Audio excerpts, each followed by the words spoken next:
Bonjour et bienvenue dans le podcast d'Alcima dédié aux professionnels de l'impression 3D. Grâce à des interviews d'industriels exploitant l'impression 3D au quotidien, vous retrouverez des témoignages et des retours d'expérience sur les avantages de la technologie. On se posera également la question de savoir comment les industries anticipent cette nouvelle révolution qu'est l'industrie 4.0. Je vous propose tout de suite d'écouter le témoignage de notre nouvel invité. Bonjour Sébastien, merci d'avoir accepté notre invitation pour venir témoigner sur ce podcast Alcima. Est-ce que tu pourrais déjà tout d'abord te présenter à nos auditeurs, s'il te plaît? Oui, bonjour, merci à Alcima pour cette invitation.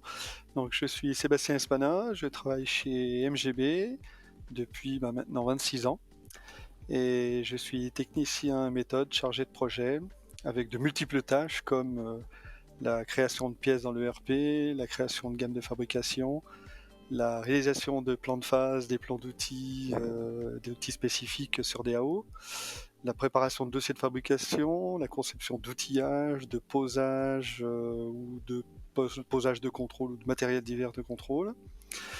J'assure aussi une assistance technique auprès des clients allant jusqu'à la conception complète d'un produit ou d'un connecteur complet aussi. La préparation de gamme de contrôle, l'amélioration de postes de travail, l'étude et l'achat de nouveaux équipements, par exemple, aussi, fait partie de mes tâches. Et enfin, je suis en charge de l'impression 3D plastique chez MGB. Ah ouais, donc vraiment multitâche chez MGB. Ah oui, mes journées sont bien occupées et je passe d'un métier à l'autre. Sur une même journée, je peux faire 3, 4, 5 métiers différents, donc c'est très intéressant et pas ennuyant du tout. Ah ouais, c'est passionnant. Et du coup, donc, pour nous préciser un petit peu plus, MGB, quelle est l'activité principale de la société? Alors, MGB est une société de décolletage. Donc, nous sommes au cœur de la vallée de l'Arve. Donc, c'est une société qui a été créée en 1956 et nous sommes installés à Marna. Dans les années 70, la fabrication des pièces décolletées s'oriente plutôt vers la connectique. Et aujourd'hui, on touche plusieurs marchés comme l'aéronautique, le spatial, le médical, le militaire, la communication et d'autres applications diverses. Je pourrais compléter en 2005, MGB s'est ouvert au marché chinois en créant un site à Shanghai et il y a eu un déménagement en 2020 de cette usine qui est toujours aussi vers Shanghai. En 2008, MGB s'est ouvert aussi sur le marché américain en créant un site à Boston et maintenant, donc depuis 2017, MGB US se trouve dans des nouveaux locaux toujours proches de Boston. Donc MGB dans le monde, ça représente 3 sites de production avec des équipements identiques. Donc ça c'est intéressant pour éviter de s'éparpiller. Et ayant tous obtenu les mêmes certifications. Donc je vais énumérer, ça va parler à ceux qui connaissent. Donc l'ISO 9001, l'ISO 14001, l'ISO EN 9100 et l'ISO 13485 par exemple. Donc tous les sites de MGB vont être après dans les mêmes secteurs d'activité, vont aller parler à les mêmes typologies de clients derrière, c'est ça? Tout à fait.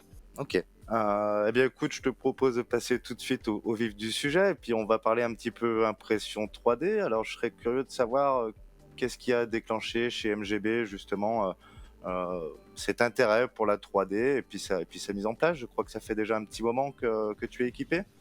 Oui, alors ça fait maintenant, je crois 3-4 ans qu'on est équipé de machines 3D. Et en fait, l'arrivée de la 3D chez MGB, elle est venue à cause ou grâce, selon comment on se pose, à cause ou grâce aux exigences des pièces spatiales qui ne tolèrent aucun choc. Donc, du coup, les pièces que l'on fabrique lors des manipulations et surtout lors du lavage, les pièces étant de temps en temps en vrac, donc elles peuvent être brassées et choquées. Et donc, pour le spatial, c'est rigoureusement interdit. Donc l'idée c'était de créer un panier, parce que bon, les pièces sont dans un panier en vrac, pardon. L'idée c'était de créer un panier plastique et de créer une petite prison individuelle pour chaque pièce. Comme pour le spatial, les quantités sont pas énormes, donc ça paraissait assez possible de faire ceci. Et on a réussi, grâce à la 3D, Donc c'était vraiment la mission d'intégrer la 3D, de répondre à ce besoin de protéger les pièces lors des manipulations. Et aujourd'hui, on a bien répondu à cette attente. Et maintenant, nous avons à peu près une quinzaine de paniers sur mesure en fonction des typologies de pièces qui répondent à l'ensemble des pièces dites fragiles. Et grâce à la 3D, si demain on veut un autre panier, la mise en œuvre est simple, il suffit de le concevoir et de le fabriquer. Ensuite, on en fabrique selon la quantité souhaitée en interne.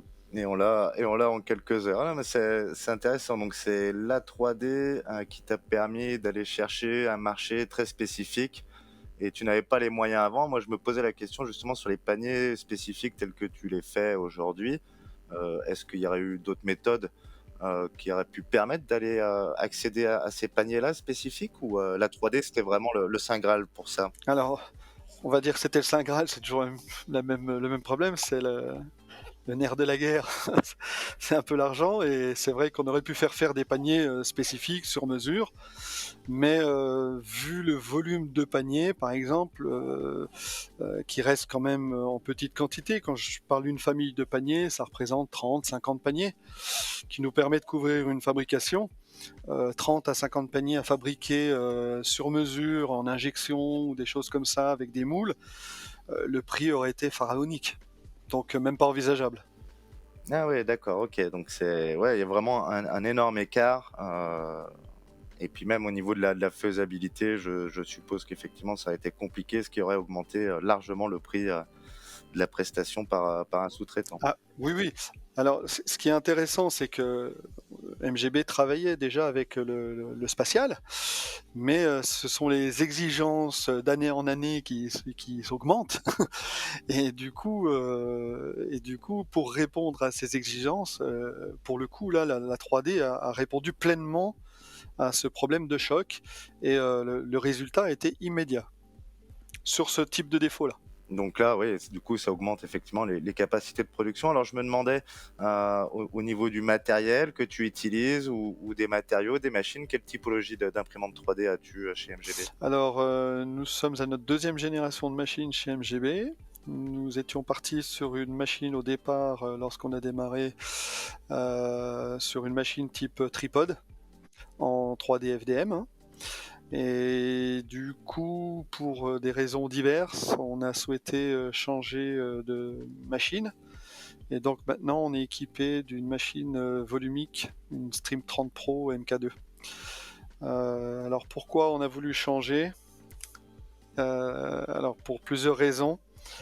La proximité du fournisseur, donc Alcima étant à côté de chez nous, nous a permis de répondre rapidement à toutes nos problématiques, contrairement à la machine que nous avions avant où elle vieillissait, et ce type de machine a très mal vieilli, et du coup la maintenance était beaucoup trop loin, et faire venir un Italien ça coûtait beaucoup trop cher. Pourtant, il y a le tunnel qui est à côté. Pourtant. Alors, au niveau des matériaux, du coup, donc tu es sur des machines FDM. Là, en plus, tu tournes effectivement sur une machine made in France. C'est Voilà. quand même bien de le souligner. Oui, Cocorico, c'était aussi une des raisons, hein. J'aurais pu acheter polonais ou autre, mais non, par contre, c'était vraiment une volonté de prendre alors local par la proximité d'Alcima pour avoir un service 4 étoiles, et je pense qu'on l'a, hein, faut quand même le reconnaître, et aussi une fabrication française, donc là, on dirait que c'est cerise sur le gâteau. Ouais, tout à fait. Surtout qu'en plus, en France, on a des machines qui tournent très très bien et qui n'ont rien à envier aux géants américains. Ça, c'est sûr. Je confirme. Pour revenir un petit peu sur les usages, donc on a parlé effectivement donc de ces paniers de lavage pour le spatial. Est-ce qu'il y a d'autres cas d'usage que tu as pu mettre en place, ou peut-être un cas sur lequel tu serais le plus fier, ou tu as eu un défi là-dessus? Je dirais le premier défi, ça a été celui-ci, donc de réaliser ces fameux paniers qui maintenant sont étendus à l'ensemble d'MGB, et qui maintenant n'est même pas que dédié pour le spatial, puisqu'on a aussi des pièces très sensibles pour d'autres domaines d'application. Et donc ce panier répond pleinement à ces attentes de pièces fragiles. Maintenant, l'arrivée de la 3D, je tiens quand même aussi à signaler que c'était pas évident dans l'esprit des gens. la 3D restait un jouet pour beaucoup de personnes et était difficile à mettre en place dans l'entreprise. Mais une fois que les gens ont bien compris qu'ils pouvaient avoir une pièce sur demande, selon leurs exigences, et qu'on pouvait leur donner cette pièce dans un temps réduit, alors là, la mayonnaise, elle a fonctionné. Et du coup, les demandes viennent des gens. Ils viennent eux-mêmes, ils m'expliquent leurs problématiques. Ça peut être un petit carter, un petit support, de pièces bien plus complexes. Et du coup, on réalise ensemble avec la personne. Et du coup, le fait de l'impliquer et d'avoir son produit qu'il a imaginé pour améliorer les performances de sa machine, par exemple, ou son poste de travail, et bah du coup, ça a changé les mentalités et maintenant c'est du commun chez MGB et ça marche très bien comme ceci. Alors là, on va dire la meilleure réussite était des pièces pour faire de l'arrosage de mèches en cours de fabrication. Et du coup, c'est vrai que c'est une pièce assez complexe avec des passages d'huile, des coudes, des petites formes bien particulières. Voilà, c'est une petite pièce. Bon, c'est difficile comme ça oralement hein, d'expliquer, mais c'était une des pièces où ouais, je suis assez content de cette pièce. Et techniquement, en tout cas, elle était pas évidente au début quand tu l'as, quand t'es Oui, parti tout sur à le fait. projet. Voilà, d'autant plus que donc chez MGB, on a un atelier de mécanique et c'est aussi l'affûteur chez nous qui s'occupe de cet atelier de mécanique. Et l'apport de la 3D eh ben, a permis de soulager cette personne en termes de mécanique, puisque si la pièce en plastique convient, ben, pourquoi la faire avec d'usinage traditionnel et du coup, il consacre ben, plus de temps sur l'affûtage où il y a une plus forte valeur ajoutée. Ah oui, c'est ça, c'est que effectivement, on peut voir là 3 gains sur les applications que tu as pu mettre en place. Et effectivement, bah, déjà Complètement. le gain au niveau de la matière puis de la fabrication de la pièce en tant que telle, sans parler du délai, mais on a également la partie effectivement où tu vas venir libérer du temps à tes collaborateurs que tu aurais pu effectivement mettre sur ce projet-là, qui ça aurait pris quelques heures de mettre en place ça. Et là, du coup, effectivement, euh, l'opérateur, lui, va pouvoir aller sur des choses avec des plus fortes valeurs ajoutées derrière, au lieu de se concentrer sur de l'accessoirisation ou sur de l'outillage spécifique. C'est exactement ça. D'autant plus que sur certaines pièces un peu pointues et techniques à réaliser, il aurait même fallu faire appel à un atelier mécanique extérieur, et donc là avec un coût beaucoup plus important que de le fabriquer en interne avec notre mécanicien. Ouais, c'est intéressant. Et moi, je voulais revenir rapidement sur l'émulsion Hein. du coup qu'il y a eu au sein d'MGB. Donc petit à petit, les gens s'y sont mis de plus en plus. Donc là, on voit que les gens, en tout cas, la politique du changement chez MGB est en place et que les gens commencent vraiment à imaginer l'impression 3D, en tout cas à réfléchir plutôt en impression 3D. Oui, c'est ça. Alors, c'est pas encore gagné, hein, parce faut toujours quand même faire des rappels, hein, des petites piqûres pour dire la 3D est là, utilisez-la, profitez-en, elle est là pour vous aider. Donc nous, chez MGB, la 3D n'est pas faite pour de la pièce client, hein, c'est vraiment utilisé pour de la fabrication interne, comme j'ai dit tout à l'heure, pour tout type de support et autres accessoires divers. Mais aussi, il y a un autre point qui est important, elle nous permet de faire du prototypage. Tout ne peut pas se faire en plastique. Lorsqu'on a besoin de faire des pièces en métal avec de la rigidité, donc là le plastique ne convient pas.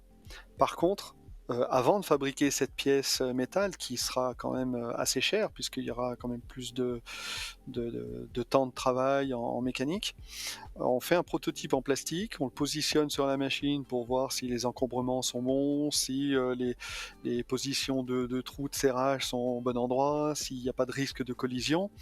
Et bah, du coup, le fait de le faire en plastique, eh ben, on tape du premier coup lors de la fabrication en métal. Donc Ouais, là c'est aussi, ça. c'est un gain énorme. Ça te permet de venir simuler avant production, hein, justement, tous tes outillages, le C'est réglage ça. des machines, etc. Ouais, c'est intéressant aussi Ouais. cette partie-là qui te fait gagner du temps sur la mise en place en tant que telle, le jour où le signant signe et te dit OK, on y va, je veux que tu me produises la pièce. Voilà, c'est ça. Un autre exemple aussi où c'est intéressant, tout à l'heure je parlais dans ma définition de fonction, je fais de l'assistance technique au développement d'un produit, d'un client. Pas plus tard que la semaine dernière, je suis en train de finaliser une conception avec le client d'un connecteur. Donc j'ai modélisé toutes mes pièces, issues de ma réflexion et je les ai toutes imprimées en 3D et du coup, à une échelle bien plus grande. Et du coup, le fait de les avoir entre les mains, on a pu se rendre compte des problèmes que l'on risque de rencontrer lors des assemblages en faisant des simulations de manipulation des pièces. Et on a pu apporter des modifications grâce à ces pièces réalisées en 3D. Ah oui, c'est ça qui est vraiment, vraiment super intéressant, c'est que tu anticipes toutes les problématiques grâce à la 3D, donc à moindre frais et puis de manière relativement rapide. Avant même de C'est lancer, ça. ça peut même peut-être te permettre également de venir justifier un devis parce que tu sais le temps de travail que tu vas avoir à faire pour venir modifier les machines, pour la nouvelle production, des choses comme ça. Et puis surtout, effectivement, d'anticiper tout le process et de se dire, d'être sûr qu'il n'y aura pas de problématique d'ajustement, d'encombrement au moment où le top départ sera donné par le client. Voilà, c'est ça. Puis, on peut modéliser les pièces en informatique sur l'écran. Bon, bah, après, c'est une question de perception, pour ma part et puis mes collègues avec lesquels on travaillait sur ce projet. Le fait d'avoir quelque chose entre les mains, bah, c'est beaucoup plus intéressant et c'est beaucoup plus parlant. Il y a des choses qu'on voit immédiatement, le fait d'avoir, l'objet dans les mains que, à l'écran. Même en tournant, en faisant des simulations informatiques, sur écran, c'est pas pareil. Ouais, c'est sûr, on s'en rend mieux compte. Il y a beaucoup de gens aussi hein, qui vont l'utiliser pour aller faire des prototypes aussi en vue d'aller le présenter à des clients. Donc ici, bon, c'est pas ton cas parce qu'on est vraiment sur la partie outillage, industrialisation et méthode. Dans l'anticipation et puis la mise en place du process et l'optimisation du process de fabrication traditionnel grâce à l'impression 3D. Et ça, je trouve ça plutôt chouette en tout cas. Oui, c'est ça, je confirme. Et vraiment, là maintenant, on aurait du mal à s'en passer pour certaines applications. Donc là, on peut dire qu'aujourd'hui, l'imprimante 3D est vraiment devenue stratégique. Oui, alors, Ça serait difficile de faire marche en oui, arrière maintenant. stratégique, je précise bien en interne pour aborder certains points, certains sujets. Et vraiment, c'est vraiment un apport, un plus pour les méthodes. Et toujours en complément de notre fabrication future d'une pièce. Bah, en tout cas, c'est super intéressant. On a passé en revue quelques applications. Je ne sais pas si peut-être dans les semaines ou mois futurs, il y a des challenges qui vont arriver sur la table. Il y a des choses qu'il va falloir que tu surmontes. Voilà. Je dirais, il y en a tous les jours. Bon, tous les jours, j'exagère, on va dire toutes les semaines, des demandes diverses et variées. Et c'est vrai que j'ai eu rencontré quelques difficultés pour réaliser certaines pièces. Donc, puisqu'il faut vraiment, bon, moi je suis issu d'une formation mécanique, et la difficulté, c'est toujours de penser autrement, de penser 3D, et il ne faut pas penser mécanique traditionnelle. Donc il y a toujours cet effort intellectuel à réaliser pour se mettre dans de bonnes conditions et sortir une bonne pièce 3D qui répondra aux attentes du Très projet. clairement, la réflexion, réfléchir pour son moyen de production au final, c'est vraiment une clé de succès pour l'intégration de la technologie. Ça, c'est sûr. Nous, en tout cas, on peut le voir effectivement avec certains de nos clients. On arrive vers la fin de cet entretien. Moi, je voulais conclure cet échange, à savoir si tu avais peut-être des conseils à prodiguer à nos auditeurs, à des entrepreneurs qui souhaiteraient intégrer l'imprimante 3D et qui se posent des questions sur l'intérêt de la technologie, comment la déployer, etc. Bah, le conseil, c'est allez-y, foncez. On peut être réticent au départ et pas trop savoir ce que ça va nous apporter au sein d'une entreprise. Mais c'est en ayant le moyen avec nous qu'on se rend compte des possibilités, et petit à petit des idées vont émerger, et la 3D va aider Ça solutionne pas tout, mais ça va aider à certaines réflexions, comme du prototypage, comme de l'aménagement de postes de travail, de la simulation de pièces, comme voilà, on a pu énumérer tout à l'heure. Donc je dirais, allez-y, foncez, les yeux fermés même. Il y a des grandes choses à faire avec l'imprimante 3D, c'est sûr. Bon, ouais, bah, écoute, Sébastien, moi je te remercie pour cet échange. C'était vraiment très intéressant d'avoir ton retour d'expérience, surtout depuis toutes ces années où tu l'utilises, de voir qu'il peut y avoir des game changers qui vont être débloqués, en tout cas des manières de produire qui vont être débloquées grâce à l'imprimante 3D. Hein. Je rappelle que là, on n'est pas sur de la fabrication de pièces qui va au client, mais on est vraiment sur de l'optimisation du process de fabrication qui va nous permettre de faire la réponse au client dans les meilleures conditions possibles. C'est ça, ben merci, Johan, de l'invitation et puis, ben, à bientôt. Eh ben, à bientôt. Merci beaucoup. Merci, salut.